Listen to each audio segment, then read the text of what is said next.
Hi there, if you're over 50 and thinking about selling your home, maybe to downsize, relocate, or just simplify your life, this video is for you. Hi, I'm Michelle Strong. I'm a realtor who specializes in senior real estate specialists, working with buyers and sellers over 50 to navigate the real estate world with less stress and more confidence.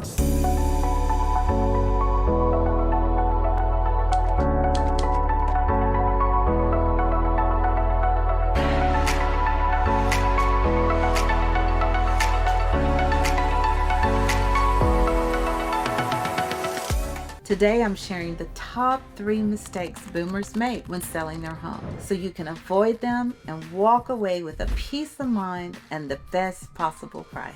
Mistake number 1, holding on to outdated decor. We all know we love our homes. It's filled with memories, but buyers, they don't want to see everything. They don't want to see our 1990 wallpaper or our heavy drapes. Here's the truth. Outdated decor can make your home feel smaller, darker, and less valuable, even if it's been well maintained. What to do instead? Invest in minor updates like neutral paint, brighter lighting, and decluttering. Even replacing dated cabinet or hardware can make a big difference. You don't need to renovate, just refresh your home. Mistake number 2, overpricing. We're so emotional when it comes to our homes. You've lived here for decades. You've raised your families there. Memories are priceless, but there's a mistake that we all make. Being emotional instead of listening to the market when pricing your home is not a good idea. Why this hurts you? An overpriced home sits longer in the market. What that does is make buyers think and wonder, what's wrong with this house? Eventually forces you to drop the price anyway. What should we do instead? Trust your agent. Trust them to run professional market analysis. And remember, buyers pay for the features and conditions of your home. Unfortunately, they don't pay for our memories. Mistake number 3,